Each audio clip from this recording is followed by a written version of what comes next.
What's going on? It's the KSL Sports Front Page, brought to you by our friends at the University Federal Credit Union. I'm Ben Anderson, beat writer for the Utah Jazz at KSLSports.com, joined by Jeremy Moss. He's the producer at KSL Sports. I've actually worked with Jeremy for a long time. What's going on, Jeremy? It's doing good, man. Yeah, I got the Unrivaled stuff going on, but yeah, we've known each other for a while, so it's good to do some stuff again. So make sure you follow along with us on Facebook. You can always read our articles at KSLSports.com. We like to do this every Monday, Wednesday, and Friday at 4 o'clock. Just talking about some of the big stories that we've got going on right now at KSLSports.com. So a fun chance to read over some of those as we cover all the local sports, plus, of course, our national sports as well. And Jeremy, let's start with kind of our top story here. I actually wrote that earlier today. How the Jazz are starting to issue refunds now for season ticket holders and what we think this means for the rest of the NBA. Originally, Jeremy, the plan was to use these games and wait until they get rescheduled and then just kind of, allow fans to keep their tickets. Now they're starting to give some of that money back. What does that tell you about what the NBA is planning for the rest of the season? Fewer games, maybe go straight to playoffs, because we've seen across the country, it's either postponement, so no refund, you're not getting your money back. But if they're starting to hand refund whatever tickets you have, season tickets, any games you have upcoming forward, it means they're looking to change the schedule of what's going to be played the rest of the way. Because right now we'd be in the playoffs. We know this first, second round, whatever it may be. But if they're giving money back, they're not confident there's going to be games. Like, we hope there's going to be some sort of season, but day by day, you see Adam Silver, somebody mentioned, we're going to try for facilities open this week. A couple, like 4 teams are opening it up.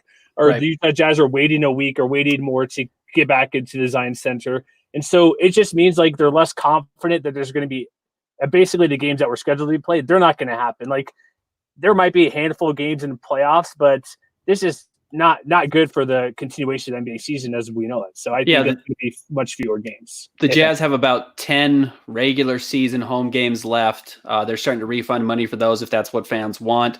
So if you are a season ticket holder, you can do that. You can take that credit and roll it over to next season if you want to do that. Or if you've already paid in entirety for your 2020-2021 NBA season tickets, you can actually take the credit for these last 10 games. You can put it in kind of in a credit account, Jeremy, and they're going to let you use that either at Megaplex theaters or in the team store. So, you're still going to be able to use that money and find a way to use it. Or if you just want the cash back, you can do that as well. I think you're right, though. I think it says that we're probably not going to see that full regular season slate being played back yet. But I think they are still hoping that they can find a way to get that done. And that's a good sign. I mean, I think they are trying to figure out a way to get these games played. And I think that leads us into our next story, about what to do with empty arenas. And I think we've already seen this a little bit in sports, and maybe most with the reactions from the NFL draft. We certainly saw it a little bit in the WNBA draft as well, is that when you've got empty arenas, you've got to find a way to replace some of that energy that you lose without fans. I read what was put up there. You have the app, like, just building crowd noise, like the draft. You could cheer, boo your pick, whatever it was, to Roger Goodell, whatever, how they were doing that last week in the draft. But pipe in, get some speaker system, allow people to just kind of watch the game. It's like with your buddies on a big conference call, essentially. Have that piping in, you cheer and go. Who knows how you got technology can make it sound great, but that might be the best way to get the actual atmosphere, because playing 10 on 5 on 5 with your 20 to 40 people in the arena, it'll sound stale, and it might be cool for a game or two, but bring in some sort of mechanism to be able to watch in real time and just filter it out there. So you could have even more than 20,000 people who want to do this if you're able to go in and just cheer as the game goes on, like you're your own live speaker into the arena somehow. Yeah, I think, for the NFL, I thought the fan reaction on the big video board behind Roger Goodell, I thought it worked. I thought it brought something to it for sure. I don't know if it would work for a full live game. And in that sense, I think you need to pump in fake sound, honestly, as we're watching it, because if you've been watching, Saturday Night Live or anything, when you don't have that laugh track, you really do kind of lose some of the energy. So even if it's fake, I think it would help. And you've been watching Korean baseball. I know that's come back. They've been pumping in live crowd reaction and audio, so it's not just silent. I think you need that. Whether it's artificial or not, it would make the broadcast better. Yeah, they should bring in the mannequins like they proposed out there, the robots in the stadium. Have like the flag guy where this thing where it waves everywhere. But plus there'd be the delay too if you go the app route to get sounded, because you saw draft picks like, oh, you're pick number, like Joe Burrow #1. He's sitting there like this for 20 seconds before he gets picked, even though he knows he's the pick. That would also create an awkward scenario during a game where people would, depending where your internet speed is, 20 seconds later, you hear Bruce Spears. It'd just be kind of awkward a little bit. But there's got to be a way to get something in there to where it seems kind of better than just a pickup game at the YMCA or something. And you know what? I think the players' energy will be fine, because like when you talk about a pickup game, the competitive nature of these guys will come out because they want to win these games. I don't think they're necessarily so reliant on the fans to feel like they're engaged. Now, it'll help, but I don't think that's going to be the most important part. Maybe what you could do, Jeremy, and we see this a lot, during timeouts or during special events. We've certainly seen it a lot during the Super Bowl. They'll give everyone like a light up bracelet in the arena that'll change colors for certain things. Why not just outfit every chair with something like that? Because clearly we have the technology. So let's say the Jazz are playing the Lakers in the playoffs. When the Jazz score, the arena turns purple for 3 seconds and kind of fades in and fades out, or does a design. And then if the Lakers score, it goes yellow, just to kind of recognize for the players. And even as us watching, hey, something happened, it's eye-catching. I think you could actually do something kind of fun like that. Oh, that's a great idea. Yeah, no kidding. Like you have robots in one section, you light them up, you have this some sort of, like, you're right, just some sort of scoreboard or virtual LED over there, just kind of designs, or like it's like the old scoreboards I used to have. I used to go to the Astrodome, that super long old scoreboard. It's a cheesy 8-bit graphic. Have something like that across the arena. That'd be pretty good. Yeah, I think there's definitely something you could do along those lines. But that was a cool story. If you missed it, it was actually from a conversation with Ryan Smith from Qualtrics. So locally, Adam Silver and Ryan Smith know each other pretty well. He's obviously a super fan. He's on the sidelines at every Jazz game. So cool to have those types of relationships locally and get some of that news. Read it at kslsports.com. All right, next story, Jeremy. I love this. I mean, I always love these type of rankings. This goes back to our radio history together. The 12 quarterbacks BYU's going to face coming up in the 2020 season. Jeremy, I forget how insane BYU's schedule is coming up this next year, because who is it? The 10th player on this list plays at Michigan State. Like that's too good for BYU. It is. There's some quarterbacks on the list where I'm like, I'd have a couple of beefs of what Mitch did on some of these. Like you see, like Hank Bachmeier, he's pretty high on the list, but why is the Arizona State quarterback #1? Just because he set the record in passing yards as a freshman, they were okay. Their schedule is tough, but honestly, their quarterbacks who they face, at least what we know right now, I think it's just okay. It's nothing amazing you're going up against, in my opinion. Also, Cam Rising, what's up? That's a bit too low, I think, as well. I agree. I think the name value of the teams might be better than the actual quarterbacks themselves. Now, we're seeing kind of I feel like we're seeing a weird drop off in the quality of quarterbacks in college football. You get a couple of stars at the top, and they're so good and so NFL ready. And then you have this big, I don't even know if you want to call it the middle class, but this class where there's just a significant dropout of just kind of average players. And then there's the bad quarterbacks who you're always cycling through trying to get something better. So let's just roll through these really quick. We can give a couple of quick thoughts on these, Jeremy. Number 12 from North Alabama, Blake Deaver. That's going to be one of the games that we chalk up BYU to win, and some of that's just going to come down to the quality of quarterback. Yeah, it's whatever. It's an FCS guy. You should win, no issue. Don't worry about that guy too much, or at all, really. San Diego State coming in at number 11, Carson Baker. San Diego State, I mean, that's a team that can beat BYU. I mean, that's a team that can beat anyone in the country, not Alabama, not LSU, but hey, they beat them last year. Yeah, they did. So that's a tough team, and that's something you got to be careful about. That might change because they're looking at transfer quarterback, and so, but they have whoever it is. It's a brand new guy anyway, so it may not be him, but it's not going to be anybody great. And make sure if you're looking for any Mountain West Conference news to follow Jeremy on Twitter at Jeremy Moss. He's our guy. He's our go-to for that. Jeremy's the man in that sense. Number 10, Rocky Lombardi, Theo Day, Peyton Thorne. Obviously, Michigan State with Mel Tucker as their new head coach hasn't quite figured out who they want to go with. They come in at number 10. I think this is going to be interesting at Utah State is Henry Colombi, who's replacing, unquestionably the best quarterback, at least the best NFL prospect Utah State's ever had at quarterback. Yeah, Colombi, like we saw what Jordan Love did last year, all the interceptions. It's not going to be the same. Like, he's not going to be as good as Jordan Love, but that could change as well because he played it a little bit here and there last year, especially the year prior in 2018 when Jordan Love played, half a game sometimes. So he's had plenty of playing time, but it just depends. The offense is finally moving over from Gary just in his second year of returning there. So it should be more consistent than last year, but they lose a lot of other guys as well. But I could say it being a touch higher, but not too much since, again, he's a new first-year starter. Number 8, I don't have any faith in this guy because I watched him at Cal, Ross Bowers. He's not very good, but I'm really scared of BYU playing at Northern Illinois because we saw how tough that game was for Utah. That's just it's a good football program. They play the MAC teams. Doesn't go 12 for these guys around here. So the Cal quarterback transferring to Northern Illinois, that's Ross Bowers. Cam Rising at 7, I think that's interesting. And you know what? Maybe it doesn't even end up being Cam Rising. I think Utah's quarterback battle is still up in the air. Yeah, Jake Bentley out there, depending what they do. Because it's one wanted to do the spring, like go, he's healthy from, I think, was the broken leg he had. Go challenge full out in the spring and see what happens. Now, who knows how much time they'll have to go. And neither guy's really played. Rising has a touch of more experience because he knows what they're doing with Andy Ludwig. But that could, who knows, that could be a top 4 pick by the end of the year. But what we know right now, it's hardly anything. And he's the guy who has the, I guess, been with the team the most to make sense. I feel bad for Clayton Toon at Houston. He faces one of the weirdest quarterback situations in the country. Remember, it was supposed to be, who's it, De'Ara King, who was get a red shirt a year when they were healthy and fine, so he could play with more senior players. And of course, he ended up transferring to Miami. When that happened day one, like, he's out of here. There's no chance he was returning. So it's a weird spot. Houston's a pretty good team as well. They've been up and coming past couple of years. So that's going to be a tough game for BYU. We know what those offenses can traditionally do in Houston. Sean Robinson at Missouri, an SEC opponent for BYU coming in. Barely an SEC team. Come on. Yeah, well, still an SEC team. But hey, it took him a while to get onto the field, right? He's been battling some injuries. Yeah, I think they've had a couple of guys. It's nothing consistent with what they had. And again, you're talking about a Missouri team who, State kind of joking on the side, they've been okay. But last year they had, who was the Clemson transfer came into play. And they weren't even bowl eligible, so they're kind of off the radar despite being pretty good. So it's another, again, so same thing in the list. Almost everybody on here seems to be inexperienced, new, or just some question mark going forward.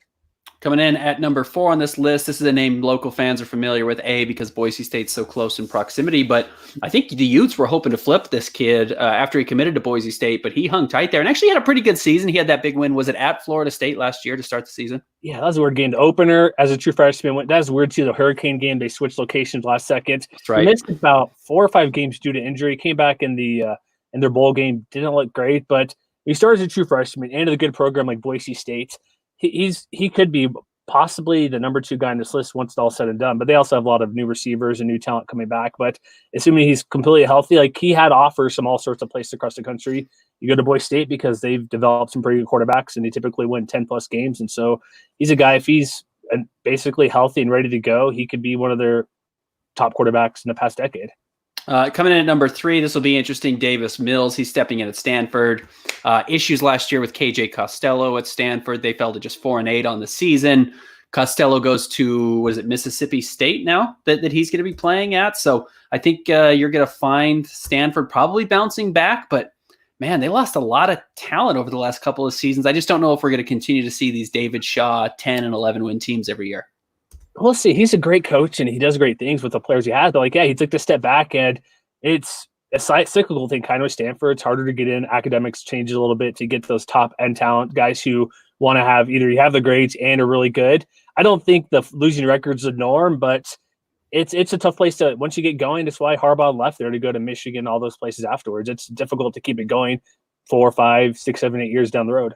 Number 2, Tanner Morgan comes in from Minnesota. I think a lot of people forget how good this Minnesota team was last year. He should be number 1. There's no question. Watching him play, even Ohio State game last year, they didn't come out on top on that, go against Chase Young in that defense. But their team surprised everybody because Minnesota's usually just kind of like the Indiana, the Big Ten, they 4 or 5 wins. But what they have going on there, that team could be really good this year. And you're right, nobody knows about because it's old Minnesota just because they're going 8-0, winning some games. They're playing nobody in their non-conference schedule, but he's really, really good. And they're a fun team to watch when you checked them out last year, and you should this year. And then coming in at number 1, you already said it was controversial. Jaden Daniels from ASU. Another guy Utah was trying to get their hands on. In fact, thought they had him. He flipped to Arizona State at the last minute. Jaden Daniels looked absolutely awful against the Utes last year, but most quarterbacks did. I don't think that's indicative of how good of a player he actually might be, and I think it's fair to expect a big jump from his freshman to his sophomore season. Yeah, and so should Arizona State. I think some places have them maybe, or same past couple years, competing for that Pac-12 South with USC and the Utes. And so as a freshman, he looked bad against certain teams. Like you said, Utes, it's hard to play really well against them. He's elite 11 guy, which whatever, that's fine, I guess. But some guys don't pan out because you're named that. But he's top in the list. He could be one of the best in the Pac-12. You lose Justin Herbert, Tyler Huntley, We'll see what USC does their quarterback situation, and he's a great quarterback, but at the top for what you saw from last year, maybe it's just Mystique and here's what Minnesota lost, or it's the brand name or locals kind of, but he's going to be really good. It's just if he can take the next step with Herm Edwards and what's going on with Arizona State, because they've always been just right below. They haven't been able to win the South, and I don't think ever in the Pac-12 since it expanded.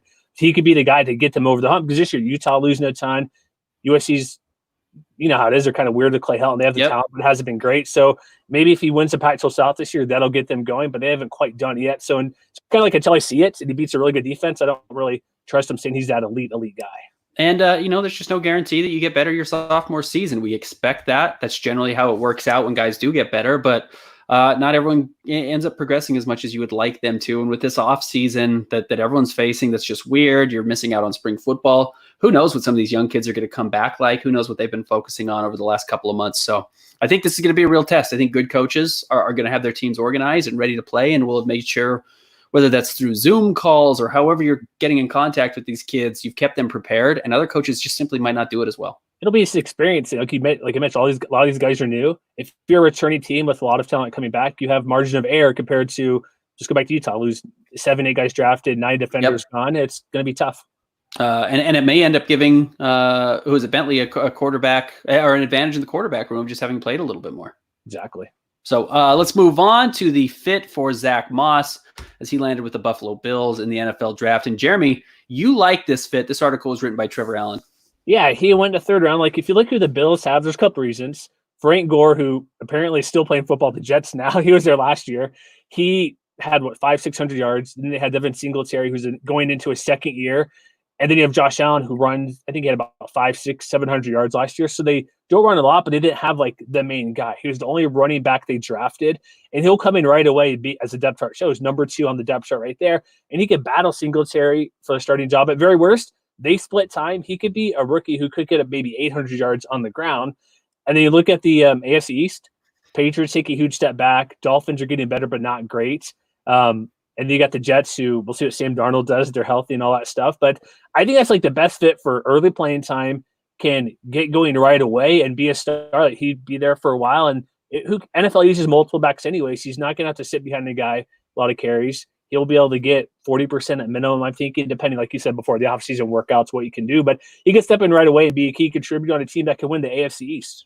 Though Moss is not significantly larger, he's bigger than Frank Gore. Frank Gore was successful last year, I thought, with Buffalo. And you've certainly seen a comparison between the playing style of those two players. So maybe you could see Zach Moss come in and fill a little bit of that role. Yeah, they just have that role, plus who else is on the roster? It's just those two guys. And we drafted you early for a reason. If he takes a Frank Gore role, that's fine. He'll get goal line carries. He'll score some touchdowns, 600 yards as a rookie. That's pretty good. Just build from there and have the 1-2 punch. And then they also brought in Stephon Diggs as well. So the offense going to be a lot of options. You're not just going to be able to focus on Josh Allen running the ball or these other two backs running. They actually have a playmaker at receiver as well to open things up to help everybody out. Right. They've gone out and certainly invested in that offense, and that should be good. I don't think you want to put too much on Zach Moss right away, as much as Utah fans would love to tune into Bills games the 1 or 2 times you might be able to see him this year. You would love to see him getting 25 carries. It's just not going to happen, and truthfully, that's just not how the NFL works anymore. So it'll be good to see Zach Moss with a better fit, and ideally that's the case. Hey, speaking of Trevor Allen, really cool opportunity coming up tomorrow morning. Domination, the 2004 Utah Utes. Tomorrow, 8 a.m., right here on KSL Sports the Facebook page and our YouTube pages. Trevor's going to be hosting 2004 Utah legends Quinton Ganther, Steve Savoy, Paris Warren, and, of course, defensive coordinator Morgan Scalley. They're going to be talking about why the 2004 team was so dominant on both sides of the ball, blew out every team they faced, and, of course, went undefeated, ended up winning that Fiesta Bowl. So that's tomorrow morning right here on your KSL Sports Facebook page and our YouTube pages as well. And they're going to have the Q&A open so fans can submit their questions. So that should be a really cool opportunity. I know we did it last week with the debate between the 2008 and 2004 teams, and that worked really well. So who do you got in those teams then? Who's your pick? Who would I take? Yeah. I take 04 because I'm going with the quarterback. I might as well. I was there for both games. At the Fiesta Bowl, 04, we saw what Sugar Bowl did versus Alabama. 04 is so much more dominant, but because 08 had not some lucky games, but closer games, just crushed everybody. I'll just go with 08 because I like the Sugar Bowl better, I guess. You beat Alabama. 08 felt more magical just because of the close games they had. Was it TCU and Oregon State, which were just unbelievable games. The Fiesta Bowl, I've just never watched a team dominate. I was there locally as much as I've seen. I mean, in every single game, it was a blowout. There's one Pitt fan in our section. He finally gave in after about when it was like 28-0. I'm like, just go away, guys. Just relax. We're good. But yeah, I guess it for me depends. That last game of the year, you get Pitt was fine, but Alabama being number one for most of the year, I'd give a slight edge. But they're both amazing teams. I can like both, so it doesn't matter, right? You can follow Jeremy on Twitter at Jeremy Moss. Catch him on KSL Unrivaled. Big thanks to University Federal Credit Union, as always, that bring you the KSL Sports front page. Thanks to Nate Dowdle running the show for us today. You can find me on Twitter at Ben's Hoops. Check in again tomorrow morning. Again, as I mentioned, it's the domination, the 2004 Utah Utes broadcast with Trevor Allen, Steve Savoy, Paris Warren, Quinton Ganther, and Morgan Scally. Otherwise, the KSL Sports front page will be coming back on Friday. Thanks for tuning in. All right, thanks, guys.